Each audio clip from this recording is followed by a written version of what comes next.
Welcome to the belonging chapter. We wanted to give you a little bit of an idea of how this all came about. And I picked up the phone to Lauren, having had probably 6 to 8 months of people sending messages into my inbox to say, I was doing this, I've had children, I now really like property, I want to get into it, how do I do it? So we turned the mic on one another, which was quite a scary prospect. You know, we're interviewing all these guests, but we thought we need to do this for ourselves. We really hope you take away lots of our reflections on where things haven't worked out, our vision, making things a reality, and most of all, that actually there is absolutely room come your late 30s, 40s, 50s to make that change and move forward into a space where actually you feel you truly belong. So, enjoy the episode with both of us. Hello. Hi, thanks for having me. You're most welcome. We've swapped, well, I don't know, we kind of swapped places. We're Yeah. going to interview each other today. I feel like our audience need to get to know us a little bit. We started this podcast because we're both in that middle chapter of life, I guess. And yeah, we're about to hit a certain number this year, both of us, beginning with a 4. Yeah, I think I'm going to be 40 in days and not months now. So Oh, yeah, it's creeping up on me. it is. And that middle chapter, I feel like we want to, live life with a bit more curiosity, a bit more purpose. Not to say we haven't been living that way, but I don't know about you. I've kind of gone, must tick these boxes, and suddenly I've woken up and gone, I'm going to be 40 this year. And actually, did I have as much meaning and purpose in my life in the previous chapter compared to this middle rung? Yeah. And I think you also realise you start reflecting. It's a time for me personally, I feel like it is a real time of reflection. And I've looked back into like, God, what was I doing when I turned 30? And how did my life look when I turned 20?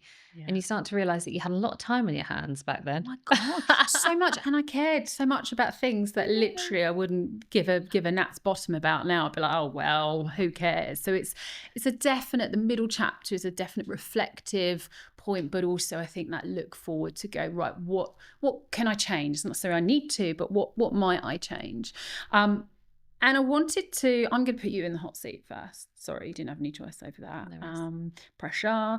I wanted to ask you about the key moments in your career and personal life that have led to where you are today as a very, very successful woman. Thank you. Welcome. I think there's been a number of kind of key points across my school life and into uni and into my work life that's really formed where I am today. And as I said, turning 40, you do start reflecting on things, and having children that are going through school, you start reflecting on your school life and how that looked and, what your hopes for them are. But school days were fine, like quite tough for me academically. I wasn't the brightest. She's saying I wasn't the brightest, probably a bit harsh. Wasn't the most academic, but I was quite bright. Like I knew what was going on, and school was fine. I loved drama; that was my thing. I was doing it professionally, so that made school a little bit challenging. But that was fine, and I got through, and I did my GCSEs, and I did my A-levels, and everything was fine. I was like middle of the road. Yeah. And came out, and it wasn't really till I went to university and started studying business that I thought, I'm really interested in this. And actually, like, I have such a vivid memory of being at uni and learning about Nectar Card and how Nectar Card came about and how you learn about people's habits and shopping and understanding who you're selling to. And that's for me where I really thought, wow, I think sales is something that I think I would be quite good at. And I was always very, like, really openly, I was really money driven, and it's something that I have always been. And I think I probably always will be. It's probably not my greatest quality, but it is something that motivates me. I just like having a nice life. Of course. And the thought of having to worry about money always worries me. I always come from that place of being worried about having to worry about money. And growing up, my mum and dad worked so hard, and they came from absolutely nothing and built something incredible and gave me and my siblings incredible lives. And there was never any money worries that I never knew of any. But I don't know, it's just that money's just something that's always been important to me. So I thought, what am I going to do to make money. I'm going to finish uni and I'm going to go into sales, and I'm going to go in the city because I think that's where there's quite a lot of money. Yeah. It's what everybody does, isn't it? And It's that was my main driver. I just wanted to buy a house, I wanted to get a mortgage. So I thought, I'm going to take the path to get there. I'm going to get a job. I'm going to get a well-paid job, and that's what I'm going to do. And that's what I did do. And then I got trapped in a salary that I couldn't escape. And that wasn't a bad thing, because I've had a really nice life and career, and I enjoyed my career. But it wasn't my passion, no. Did I spend days thinking, wow, I'm being paid this money to do this, and there's midwives out there and doctors and people in the army and people that are saving people's lives every day and people that are doing incredible charity work, and they're not getting anywhere near what I'm getting. And I always felt like I was really good at what I did. I enjoyed being paid for it, but at the same time, it just felt like I wanted more, and there needed to be a bit more than money. So that was kind of always at the back of my mind. And obviously, Chris and I built a business together whilst I was working. So I have always kind of, had a laptop on the go during the day for the day job, and then had a laptop on the go at night. It's the way I'm driven. I find it very, very difficult to switch off. If I'm laying in a massage, I love a massage, but I'll be laying in a massage going, God, what if I did that? And what's going to happen if that happens? And I've tried meditating. I've tried everything. Boxing. It's the only thing that works for me. Yeah. Because otherwise you're going to get hit. In the gym, you switch off. I do switch off. And that probably is the only time of the day. Yeah. And sometimes I feel really guilty because I'll be doing Lego, although that's normally Chris's job, but I'm not great at Lego. But I'll be doing, something with the children, and I'm just thinking, like, I'll be doing India's timetable in the car, and I'm just in my head, I'm not there. Present. I'm just thinking about other things. So I struggle with that. But anyway, so building the business, I'm in my career. Like, we've got a really nice life at this point. Children are in good schools. We're going on amazing holidays. But I just didn't want to do it anymore. And I just really didn't want to do it anymore. And there was a big turning point. There was no plan in place. We had always said when I got to 40, I was going to quit the job and we were going to go all in on the business. But I couldn't make it that long. And it was 2 years ago. It was Christmas time, and I was having to go to Miami for work first week back after January. It was coming up to Christmas, and I just said, I don't want to go to Miami. I really, really don't. Chris's dad had just passed away. He lived with us. So it was just a really bad time. I just didn't want to leave my family. And I said to Chris, there's only one way out of this, and that is that I have my notice in. And he said, do it. Excellent. What an amazing husband. And there was no plan. There was no we've got 6 months and we'll do this and we'll do that. And I just said, I don't want to do this anymore. Yeah. I just don't. And that was it. I handed my notice in the next day. Just sent an email. It was Boxing Day. Wow. Oh, Boxing Day. I would love to have seen their faces if they read it on Boxing Day. And the US, I don't think they have Boxing Day. So it's like a normal working day. And I just said, I'm not coming back, and I'm not coming to Miami either. And they put me on gardening leave. And then it was like, oh my God, I've been on PAYE since I was 14 years old. I used to waitress when I was 14, and I have never stopped working.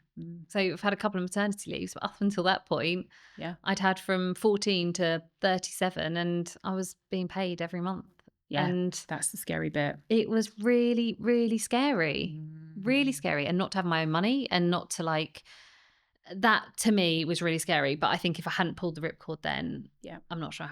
The more I thought about it, it probably would have never happened. I don't know. No. But it's the best decision I ever made. Yeah. And it is. I think sometimes, for me, I have to literally smash into a wall to learn to change something sometimes. And I think if you overanalyze it too much, you just won't do it. And you'll find quite literally another 2 years, 5 years flies past. And, it is that point of reflection where you go, I wished I had have done X. And I think there's nothing worse. So I think, honestly, it's admirable. And then, so this was, you guys then focused on the business together, husband and wife. Yeah. And you have built a phenomenal business. And then you went, hold on a minute, I'm going to add another business into the mix. Tell me a little bit about that. So we've got the property business. Chris runs it. I work very closely alongside him. His key strengths are my weaknesses. My key strengths are his weaknesses. And we will both sit there and admit that he's got some amazing strengths.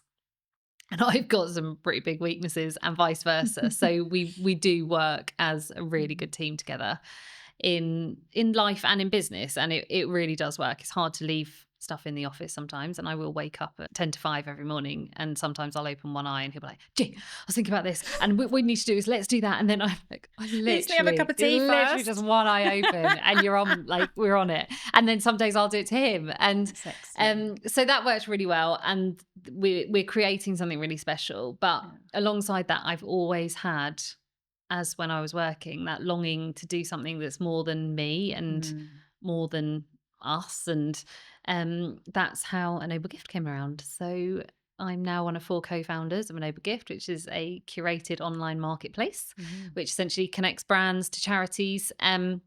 With 100% of the winning bid go to charity. So we now have over 120 brands and charities on the platform. Wow. We are connecting those two things every single day. So every day someone transacts, multiple times every day people transact on the platform, and that money goes to charity, and we charge a platform fee. So we are a business. We're absolutely a business, but we're a business where the key element of that business and the underlying ethos of the business is that the money will get to charity for things that unused inventory, essentially. And that really ticks that box for me. I feel like at peace with that I'm giving something back. And that there will be a legacy there, and people will benefit. So I feel like where I am now in my life, I am busier than I have ever been. I bet. Far busier than when I was at work and helping Chris at the same time. But don't know what day of the week it is sometimes. But I feel like me and my cup, both the big ticks in those boxes are there, and my cup feels very full. So from a selfish perspective, I'm in a really good place. Excellent. Hello there. I just want to take a few moments of your time to talk about our episode sponsor, Salacia. I'm here today in their showroom surrounded by just some of their beautiful bathroom products. So whether you're a homeowner, contractor, or developer working in the residential, commercial, or hospitality sectors, Salacia are your go-to for refined design and technical precision. Check them out at salacia.co.uk, and don't forget to listen to the rest of the episode. Thank you. And so, okay, we got 2 businesses. This podcast. Yes. Children. Yeah. A dog, a husband. Yeah. Depending on who needs the most care out of the 2 of those. Do you think, you've got all of that, you have a very, very full life. Do you think this sort of saying, if you like, that women can have it all, which seemingly you've got it all, do you think women can have it all? And do you think there's almost any downside if they have it all? Is that as almost glamorous and all-encompassing as it sounds? I don't think women can have it all. So when my children were very young, we had a full-time nanny who was amazing. She was like a second mum to my children. She's still part of our family. But she was the one that was there when they woke up from their naps. I was in London 5 days a week. Chris was building the business. She was the one that was there for them. And one of our neighbours gave me a piece of advice that I just grabbed hold of. And she said, when they're small, she was a working mum herself. She said, when the children are babies, they need to be loved. So if that's you loving them, whoever's loving them, as long as somebody's there and they're in a loving, safe environment, that's great. But when they start coming home from school and there's problems, or, you know, with girls, it might be issues at school or things are not going right, and they do need to talk at some point. You want that to be you that they're talking to. Agreed. And she said that to me. I might even been before I had my daughter, and I just grabbed hold of that. So I was working, we had the nanny, it was brilliant. I was seeing the children on the weekend, but my career was going really well. I wasn't particularly happy. My children were really happy because they were loved and in a happy environment. But I feel for women, something always has to give. Yeah, totally. But at the same time, I know my personality. If I was a stay-at-home mum, my children would have obviously still been really loved, but I would have been it's just not, it just wouldn't be for me, Yeah. because that's not my mind. My mind wouldn't just be able to stay at home. I'm also terrible at arts and crafts. So I don't know anyone that who would have just, I is. mean, our nanny was far better than I ever would be. And I'm a terrible cook as well. So I would have just Oh been awful staying at no, home. God.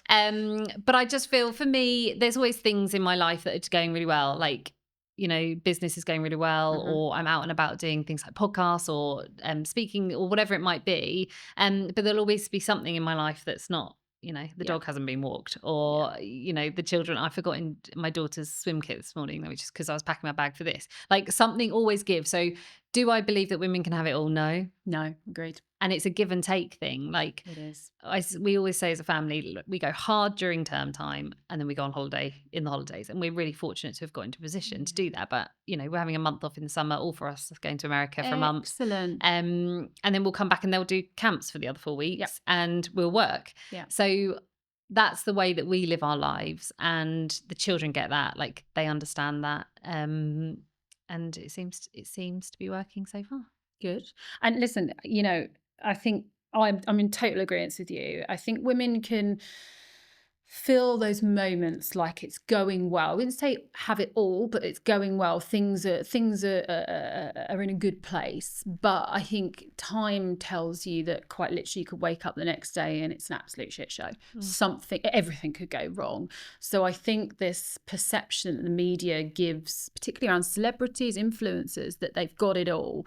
We don't know the behind the scenes, and I think it can be quite damaging for people to try and attain that. And I think the best way is to sort of sit back and go, I feel like I've got a really full cup today and I'm really loving life, but tomorrow something's probably going to go. I mean, I forgot to pick my daughter up from nursery. I mean, that's impressive, right?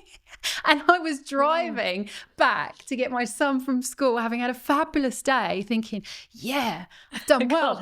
And then and my son went, where's my sister? And I was like, oh. And at that moment, I felt like I had it all. Yeah. And I went, oh my God, something really quite essential and basic I've just forgotten. So there is that kind of lesson in, it's good to feel like you're going and getting on well in life. But remember, you're always going to drop something. And that's okay. Yeah. I think. Forgive yourself for doing that. Absolutely. I think, to be honest, it's a reality. And if anyone says any different, then they must have a huge amount of support around them, which is great. Absolutely. And I don't deny that to anybody. But if people think that women have got it all and they do everything themselves, they do the school run and they do the washing and they do everything else and they've got this amazing career, like, I don't think that's real. And I do think that's that is showing the younger generation something that's not, it's not realistic. It's not real. It's not real. And I think that's sad. And where do you think you truly belong right now in work and in your personal life? Are you here, or do you think that you're still working towards something? Where is your place? Have you got a vision of what it looks like? I feel like I'm here. I think it would be great to continue building our teams on both sides of my business life. So within A Noble Gift and Bay Property, we are building great teams, which is fabulous. And actually, every time a new person comes into the team and they settle in and they're the right person,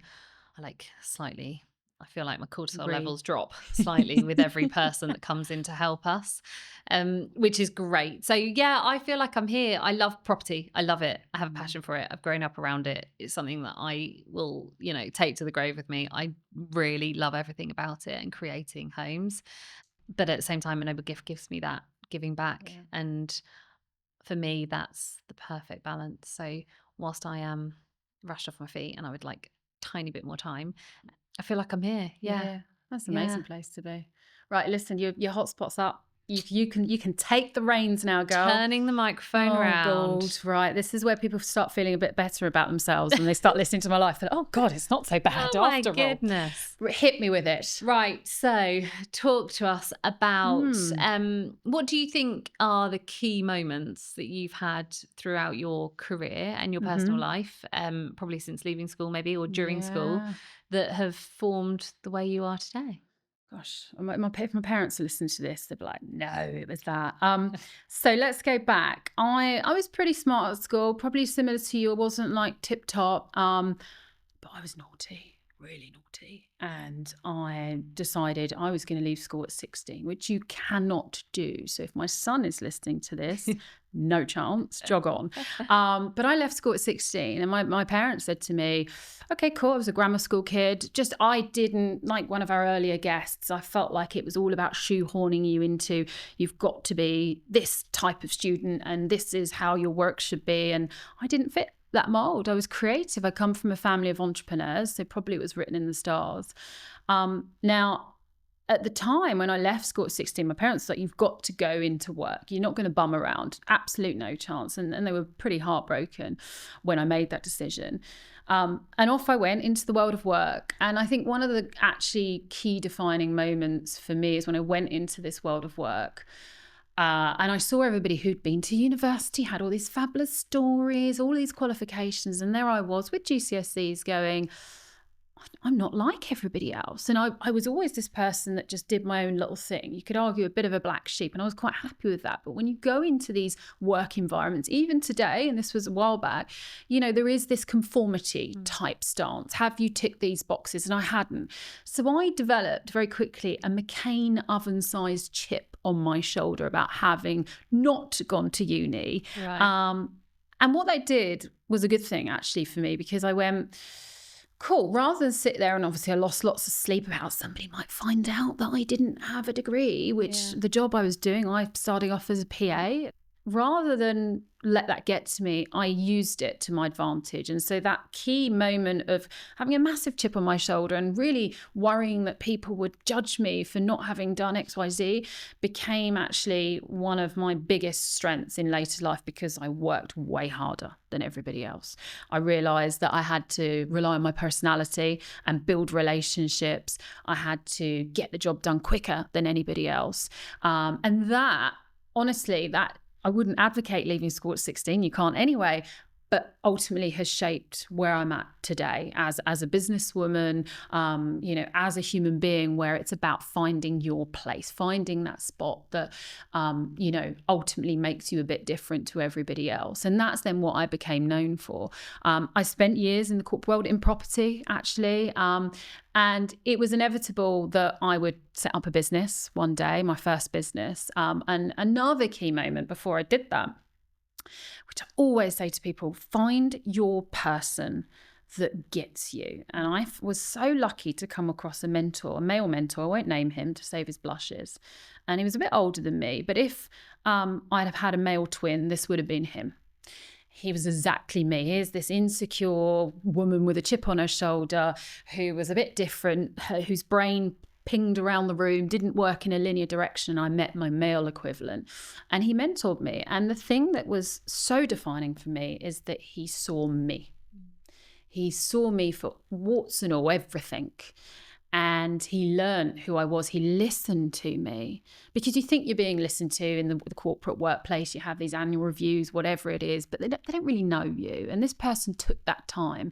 So this insecure individual who didn't really know where I was going, but had a sense I was going to set up a business, this man worked with me, and I said, I'm going to set up a business. He went, yeah, you are, and you're going to be fabulous at it. And he was the man. I wouldn't be here if it wasn't for him. And it's the importance of, if you can in life, or you're feeling a bit lost, find that person and make sure they see and they hear you, because then it validated that I wasn't this mess. I wasn't messed up or lacking. It was actually, you're pretty good as you are. And I set up my first business, worked really well, very successful. COVID hit, went back in-house, and I was a consultant.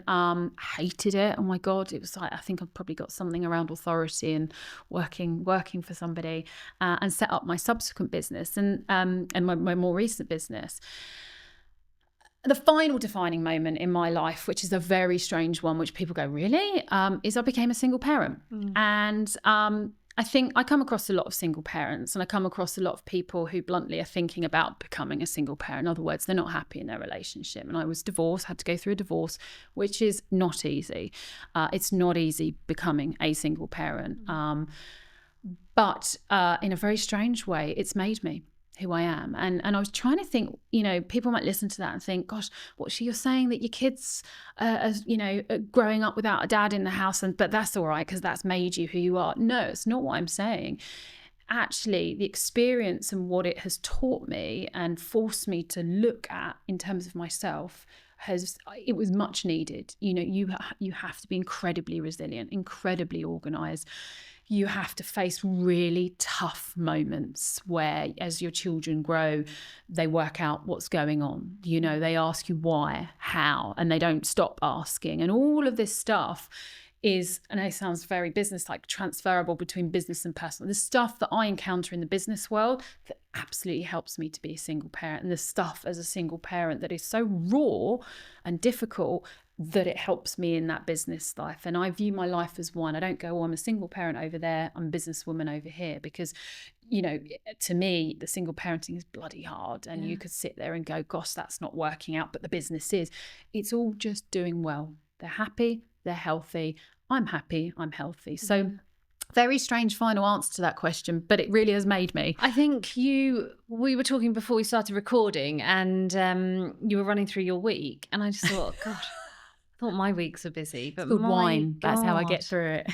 I mean, that's crazy. Just every other night I do kids' bed, because in the gaps Chris does it and I get on the laptop, whatever. Like, the thought of it falling to you and getting home from a long day and just can't be like, do you know what? I need 10 minutes because I'm done. No. There is no one to have that conversation with, so it falls to you. Yeah. So how do you think, you talked about like the transferable skills, but how do you think being that single parent, like how do you make it work, and how does that filter through into your business life?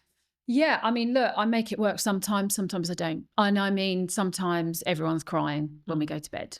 And I say that with a smile on my face. It's the same in my house, so no, I'm not. It's mostly me. But that some days it's a write-off. Yeah. And I divide. When people say I've had a really good month, I'm like, I'm operating on a day by day. Sometimes if I've had a terrible morning, I go, it's all right. I'm going to reset and I'm going to have a decent afternoon. And it really is, it's a challenge. I do have some help, not huge amounts. And I think there's a lot of, when you run a business, it's like, and if you're successful, it's almost like you can't be a single parent. That can't be possible. And it's almost the media again and the world portrays single parents as frazzled. And they're just not the people that can run businesses. And I'm here to tell you, you can. You absolutely can. It is challenging. I mean, I work a very strange week in that I have 3 very mad long days, and then I do 4 days off with the odd call. And that, you mentioned your point about being present in the past. That was something that, being a single parent, trying to run a business, you definitely can spend a week and not feel like you're present. You're just juggling. You are surviving, and you might not even be thriving, so actually being present with my kids, and that also helps me from a business sense. When I'm with clients, you talk about, ideas popping in. I can be sitting with the client, and if they're I'm sorry to my clients, I won't name the ones that do this, but if they're going on and on and on, I'm sitting there going, right, oh Christ, what have I got for dinner for later? Right, so I've got to pick up one, not forget one at nursery. And so your brain can kind of flip between it. So actually having organization, having that support, and being kind to myself. Like I say, if I have a terrible morning, there's still the afternoon to go. And, someone once asked me, what your ambitions, what your goals? I'm where I want to be, because I know this sounds a little bit airy-fairy. I truly believe this is where the universe has placed me.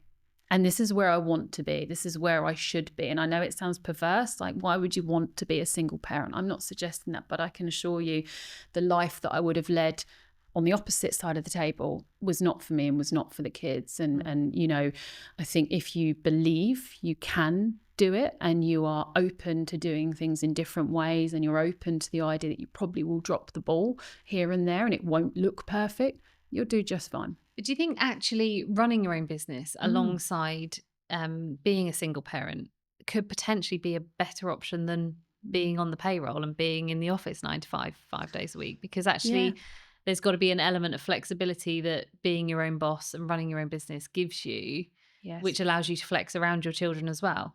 Yes. And I think what I would say to that is, when you're a single parent, I've been a single parent for a while now, as your children, and you'll know this, as they age, their needs change depending, on the age they're in. When they're really, really teeny, they're a bit more malleable. As you say, they want that love. You can kind of, I've got a nanny part-time, I've got an actual nanny, my mum, that's a bit easier. And I think, if you were at a desk job because you've just gone back after having kids, it's probably a little bit easier. It's probably going to tug on your heartstrings. But certainly as those kids grow and their needs change, where there's problems, I've got a preteen right now. My goodness me, it is frightening. And I absolutely need that flex, because it is that school pickup where I know I'm going to get bleh. And I don't know. I've got to very quickly sort through, like, is this a friend thing? Is this a mummy thing? Is this just a mood thing? And absolutely, I think if you're then sitting there and, you're not getting home until they're in bed and they don't necessarily have that outlet to talk to somebody, it's really, really, really tough. Absolutely. The flexibility of running a business is great. The downside is not the benefits, not the paid holiday. You've got to be really smart with your cash flow, and be smart with your time as well, because people think, like you or both of us, when you run your business, you've got a bit of free time. No chance. You fill it. And I'll fill it with kids. I'll fill it with friends. I'll fill it. Literally, I don't have any free time. So I'd say, yes, it does. But if you're running it in tandem with having children, and particularly as a single parent, be open to bending and flexing. Maybe, I had a business, then I went back in-house, because at the time when COVID hit, that was the right thing. I needed that security. Then I did a bit of freelancing on the side. Then I went back into business. So I would say, look at your career, particularly as a single parent, as not this fixed, static, linear thing. Change it. Yeah, it can change as the family needs change as well. Yeah, absolutely. So from your 20s to your 40s, you've built this career, you've built business, you've gone back in-house, you've built another business, you've become a single parent. How do you think your resilience to the world has changed when you think back and thinking like your biggest concern was the fact that you didn't have a degree? Oh my God. Yeah. I mean, I've always been pretty resilient. I've grown up with parents, particularly a father who's pretty tough. It is what it is, get on with it type thing. There wasn't much fluffiness, shall we say. I think I've learned genuinely not to sweat the small stuff. I really care. And that's almost been one of my biggest downfalls in life, because I do probably still sweat some of the small stuff a bit more than what I should. But I think, firstly, get yourself a good therapist. Yeah. Honestly. Yeah. And I spoke to someone the other day, I don't believe in therapy. And I'm like, why would you not? And that therapist has been absolutely integral to processing and sitting in the shit, which you have to do, I believe, to develop resilience. A lot of people go, yeah, I'm all right, I'm fine. I'm like, resilience to me is you've gone through a tough period, you've worked through it, you've understood it, you've accepted it, and then you've come out the other side. And the biggest thing is you have learnt from it. That to me is the definition of resilience. Am I still making some of the same mistakes? Absolutely. But yeah, resilience over the years has changed. I think it's also about saying no. I've been really terrible at saying no, because I like to help, I like to nurture. And I think, at the end of the day, sitting there, we can all sit there and go, what have I not done? Or what should I have done better? Or what did I balls up? Actually, I'm trying to teach myself, no, what have you got? What is it that fills your cup? What is it that makes you feel like, I'm doing well? To the world, they might look at me objectively and go, oh, she's a bit of a mess. But I feel like I'm doing all right, and sometimes, as I say, people are crying at the end of the day. Sometimes they're not. We're all smiling, and that's a win. That's to be celebrated. And I think there's that beauty, that resilience develops by actually not just going through the hard times and facing them. It's also looking at the good times and going, look where I was last week. Look where I am now. That's resilience as well. So it's all what you make it, I think. Absolutely. My goodness, Lauren, hats off to you and all the single parents, because I don't know how you do it, but as you say, you've built up your resilience, and that's how you get through it, day by day, or morning by morning, or afternoon by afternoon, hour by hour, second by second, if it's really a terrible day. Absolutely. But my goodness, it's incredible. Thank you. Now, I think we're both out of the hot seat now. Yeah. I think we did good. We've had good lives, haven't we? Yeah. Yeah, absolutely. Impressive. And thank you to our listeners for tuning in to us. Hopefully you're still with us. And we've probably got a few things that we can teach and pass on to people at this stage of life. Cool. Indeed.